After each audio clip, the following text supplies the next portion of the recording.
So I know that we had briefly touched on model management system at MMS. And one of the cool things, so what happens is often you deploy a TensorFlow infrastructure to an edge device, but the only thing that might tweak over time is are making improvements to your model. Maybe today it's a mask model, and tomorrow it's a hard hat model. So do we want to spend a moment talking about MMS and how might that play in here? Sure, I could give you an overview of that. So when we began this project way back, what we saw was little tiny devices, little single board computers are getting more powerful, and what can we be doing with them in a few years from now? And the first thing that we realized is they can start becoming more intelligent and running machine learning inferencing algorithms. And so then we started playing with that, and we realized that neural network models get really big really fast. And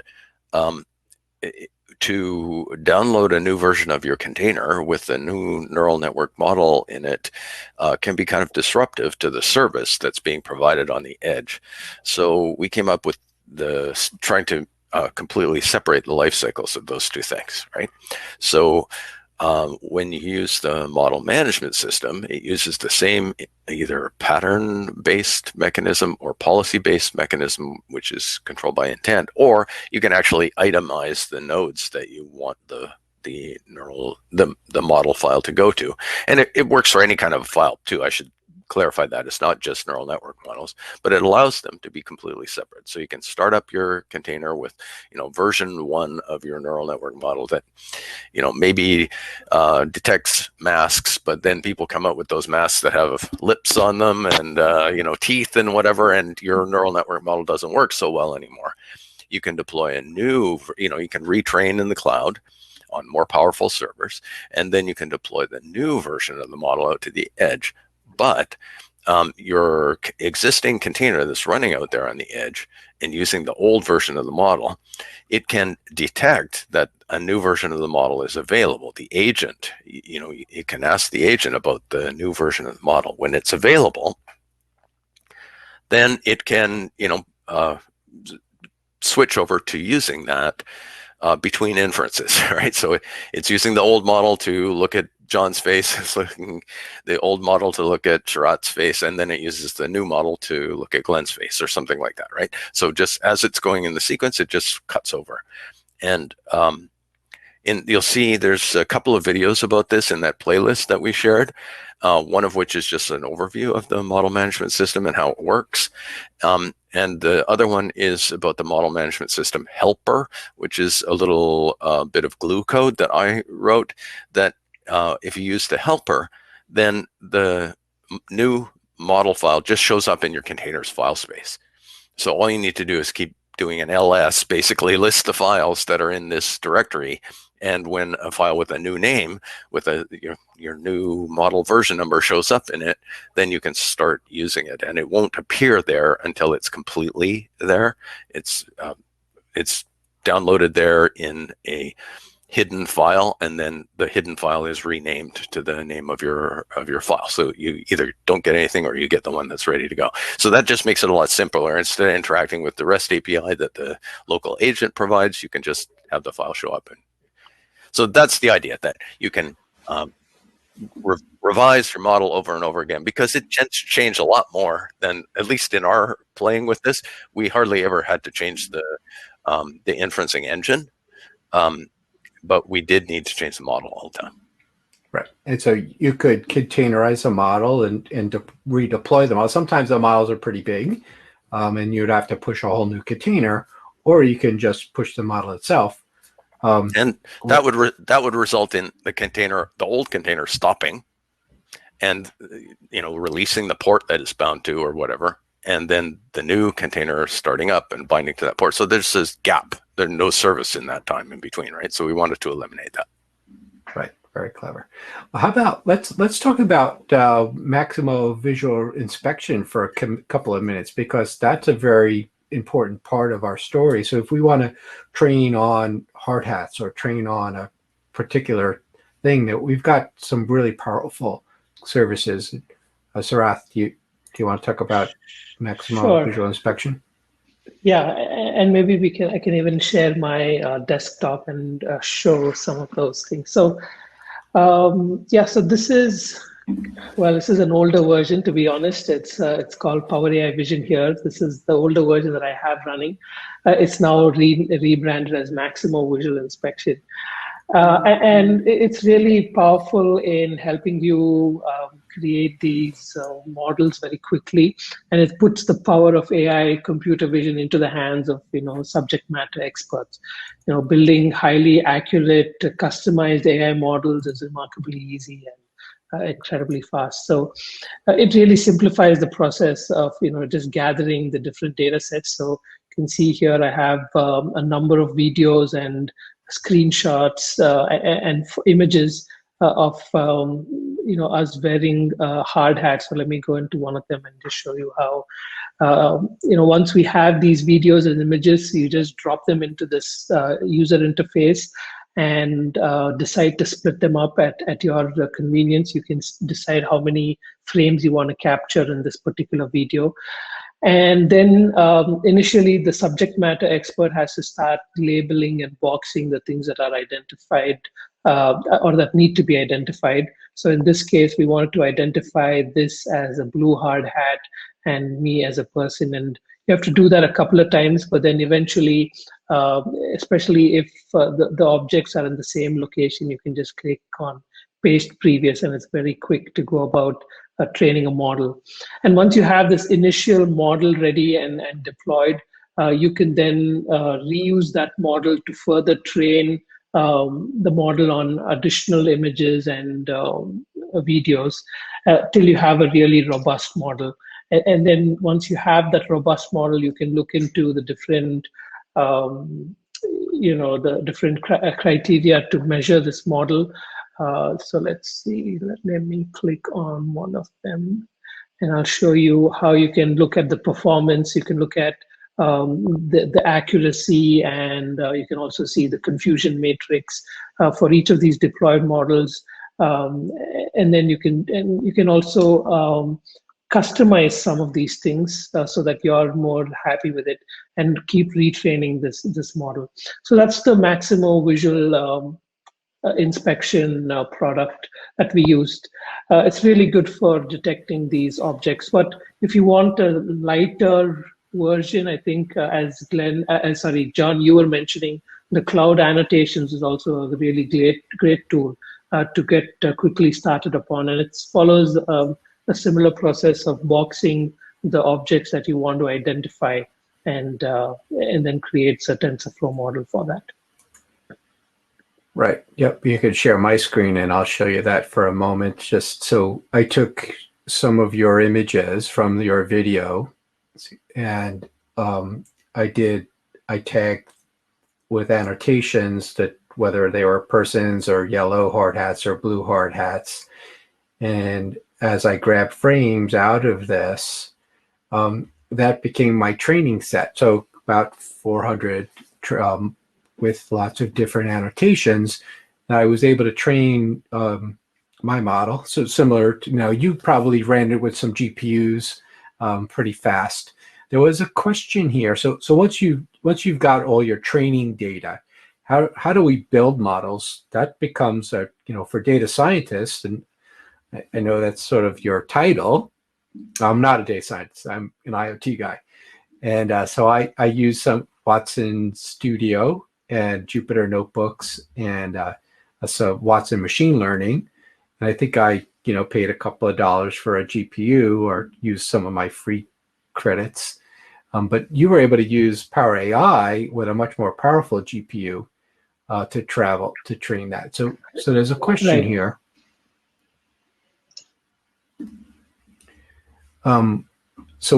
We didn't train on the Jetson Nano. We actually trained with some of the bigger, the Ampere and Volta GPUs. And then we took the result of that training run and we downloaded the model. And then the model we were able to deploy to a Jetson Nano and to a Raspberry Pi and to your laptop.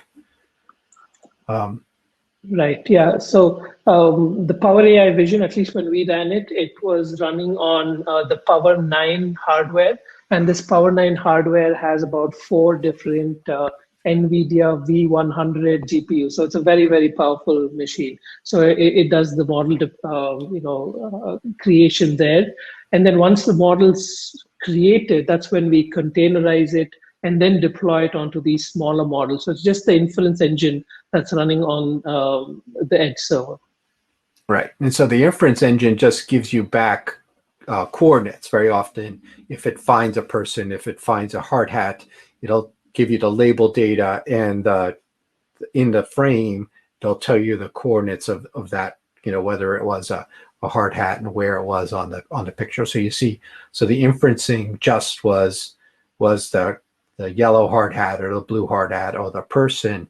And so you got the for each frame in your slot, as the processor on your Jetson Nano or your Raspberry Pi was running, it's not training the model, it's just running inferencing on what it sees, and it's telling you with the labeled data of what it discovers, and a confidence score, whether it thinks it's that or not. Okay. So there's a question about the boards that we support. So I wrote an answer in the chat, but I'd like to talk about that a little bit. Yeah, let's pull out the three of us, or do you have a page? I think I've got that page too. So we support any x86 hardware, x86 64 hardware, I should say. I don't think anybody uses x86 32 for anything much these days, but ARM older style ARM boards are still quite popular. So we support on the ARM side ARM 32 v6, v7, HF, EL, and ARM 64 v8 boards. So all that whole almost any ARM except not before ARM v6. And there was a comment about Jetsons, and I'm a huge fan of the NVIDIA products. I have a few of these Nano 4 gigabytes. I have a few of these Nano 2 gigabytes. I have an NX Xavier, and I have a couple of these giant old TX2 boards as well. And I use them a lot. They're all really great for edge inferencing. Yeah, and of course, IBM Edge Application Manager and Open Horizon runs on all of these. And even to show some other things from my parts bin here. I mean, I've got an original Raspberry Pi from 2011, and I've got a few Pi 0Ws. This is running Open Horizon as well, and so is this running Open Horizon. We don't really need much. The agent's only about 30 megabytes at runtime.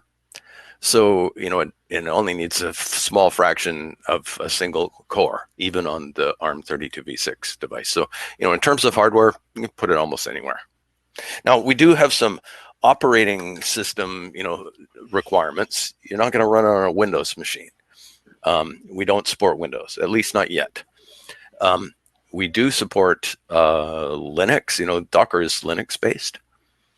And we support macOS using Docker Desktop. So, which, in case you don't know, in the background, it creates a Linux VM and it puts your Docker containers on that Linux VM, but it just kind of hides that from you.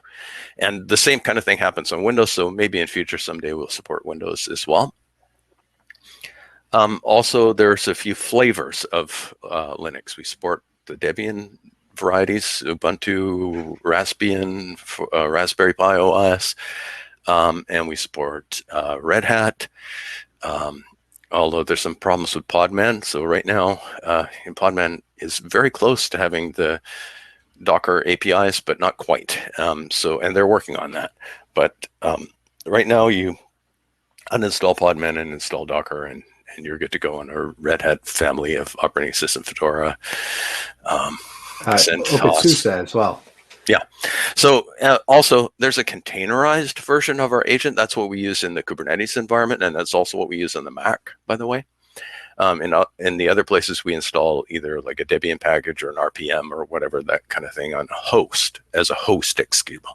But we do have a containerized version, and we're working to generally support that. But right now, it's only officially supported either in Kubernetes or on the Mac. But if you wanted to experiment with it, you can certainly use the containerized version of the agent. If you wanted to, like if you have a Yocto or something, you use Yocto as a tool for creating your own Linux distribution without a package manager. You could create a Yocto and then put the container version of the agent onto it, and you'd probably be good to go. Yeah, very cool. Maybe that was more information. No, it's exactly. Now, so when I build models lately, I've been doing multi-arch builds. And it's, so I take the model's the same, the application, often it's Python or Node, the app is the same. It just so happens I have to build it for Raspberry Pi or Jetson Nano or my laptop, and I can use the multi-arch build infrastructure for Docker. It's called Docker Build X, and you can actually define which of those architectures you want to target. And then once you build the infrastructure, you can then upload different containers, and actually it builds different containers for the different architectures. So if you're running, I run Linux on my laptop, and I have a cross compiler, and so I cross compile all the different versions, and it's a great way to run and build a multi-arch container. Now you can jump to each individual architecture and do it, local native, build one container for Jetson Nano, ARM64, or your laptop ARM AMD 64, or you could do a multi-arch build. So, pick your poison. So I could talk a little bit about doing the multi-stage build, and so why is that important, right? Let's talk about why multi-stage containers, why would you do that, Glen? So for this wonderful little device here, or this wonderful little device here, or for a lot of devices that are out in the field right now, they're small and they have a small amount of memory, right? And so our agent is taking 30 megabytes, and the Linux distribution, the kernel and the distribution, they're taking a certain amount of memory, and then you put your container on top of that, right? So that, these guys have 256 megabytes of RAM. So that's starting to get a little bit tight. So generally speaking, for the edge, for a few reasons, for the, it just won't fit, or, in these bigger machines, like this has 4 gigabytes of RAM in the first version of the Nano. You still want small containers because they get out to the field faster, and, which might be over an unreliable network connection. That's one of the things that distinguishes running out in the field. It's not in a data center. It's not the normal containerized environment that you're used to. So smaller is better. And the two-stage build or multi-stage build, some people do it with more than 2 stages, although I've never found a reason to do it with more than 2 stages. But the idea is compilers are big, right? So if you're doing something like a Go program, you have to get the entire Go infrastructure there to compile your binary. But then once you've got your binary compiled, you can just put that right on. You just take a small Alpine Linux distribution, which might be 5 megabytes, 8 megabytes. I forget how big it is now, but it's really small, right? And then you can put your binary on top of that, adding another, few hundred, another megabyte or something, say, right? And then the way Docker supports that, actually, why don't I share my screen, and then I can walk you through some of the code that does this really easy. Okay, Kevin, can you bring up my screen? Let's see where to look at these. Is my screen visible yet? Yeah, we see. Okay, great. So I want to show you my 2 repositories here. I have one that's GitHub Mega Mosquito, and that's my personal one. But then I take a lot of the projects from here and bring them over to the Mosquito, which I use for IBM stuff or for Open Horizon stuff.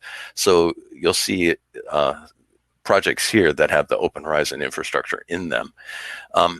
But some of these are still in transition, like Go. This is the place that I first learned about doing this.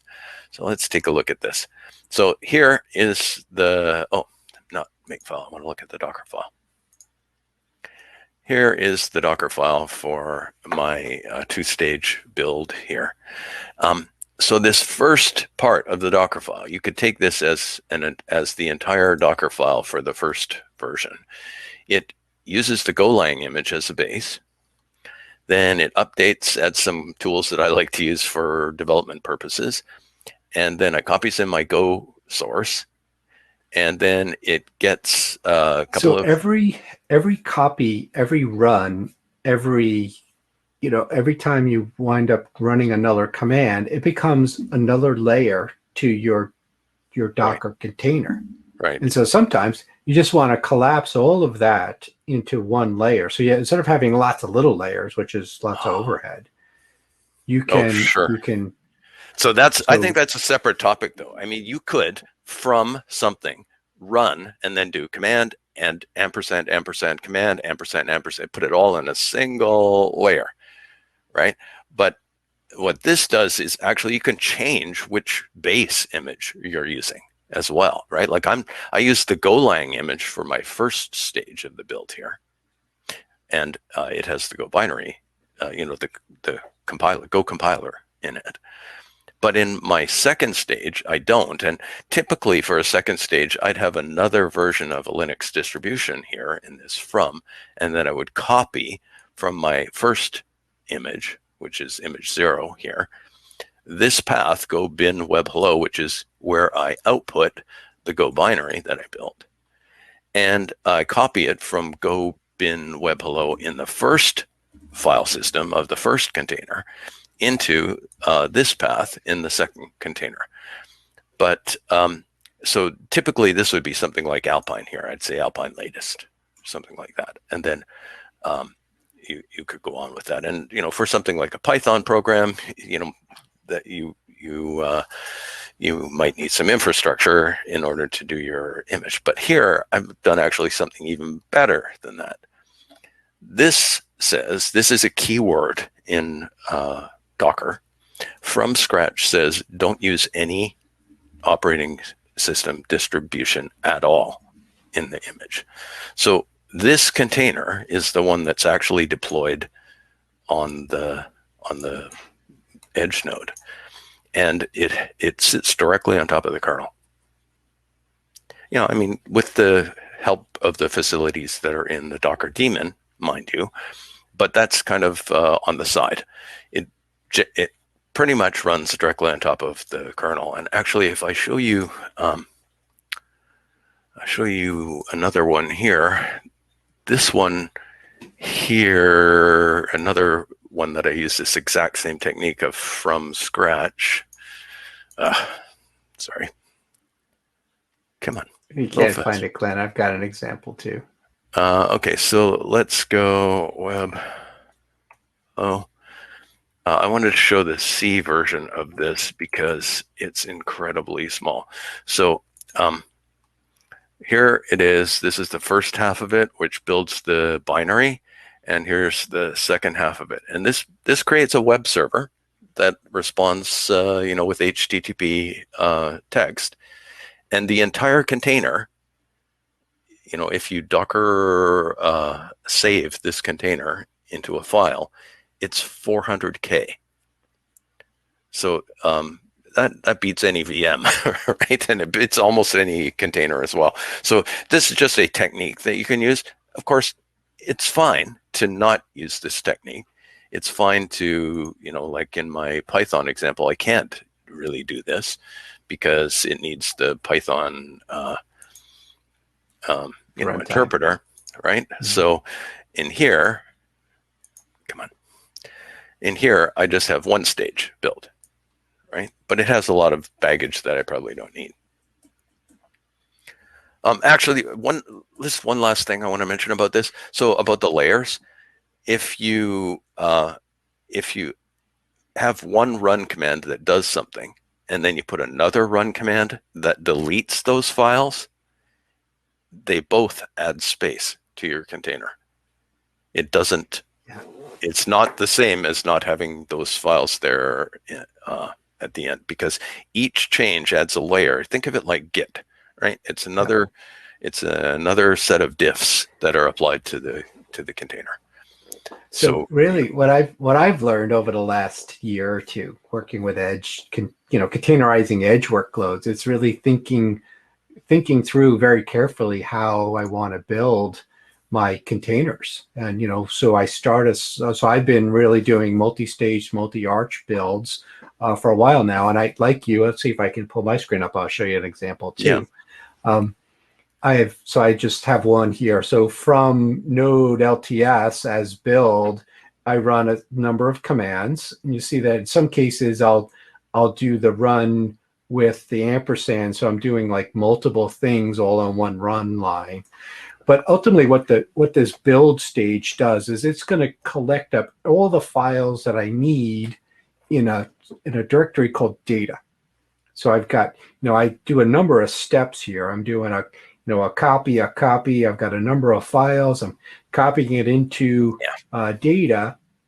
And then when so each one of these, if I had done it the old way, would have been individual layers. But they're all, at the end, it's just files and data. So in actually the release image, now I'm using Slim, so it's a little bit smaller. I actually do a from build, I just copy. So this becomes just one layer of all the files that I did work on above, just becomes the one layer. And all the tools too, all the tools you use to create those tools are gone too, right? Yeah, you don't need any of those tools in the final. Much better. So that's became a much smaller model. And then when I want to run, so I've got a Docker build X, so that's a multi-arch build here. Let's go and see if I can retrieve this. I don't know. So now it's pulling down all the different architectures, which no one's going to watch me run. It takes might be a couple of minutes here, but it's now pulling down Node Slim, Node Lite, LTS from all the different architectures, because it's going to do a couple of different builds here. And so in one pass, I'm sort of finished. And so I think I want to wrap up. We are sort of coming at the sort of our time for our little chat here. But it was really useful because I think at the end here, what we were able to do was we showed our participants and our audience sort of how to one start at the product, right? And the IBM Agile Application Manager. And then we peeled it down, like how do we build a model? How do we containerize that model? How do we then define policies and patterns? We used a set of orchestration tools to push those models to edge devices, whether it's worker safety or we changed it to masks. We're able to really do that in a whole set of methodologies now using open source tools and a set of IBM products that add value and capabilities on top of it, really scaled it up, runs on top of OpenShift. It could run on IBM Cloud Satellite or in a hybrid cloud environment. And so we kind of take you through a pretty long journey with different set of skill sets. So cloud native skills, edge and IoT skills, containerization skills, data science skills. If you're sort of new to this, you can come at it as a data scientist, come at it as an embedded systems developer, come at it with cloud native skills, and you'll be surprised. I think Edge, in particular, is going to be a growing segment going into the rest of the decade, and we're going to see some pretty amazing things coming up.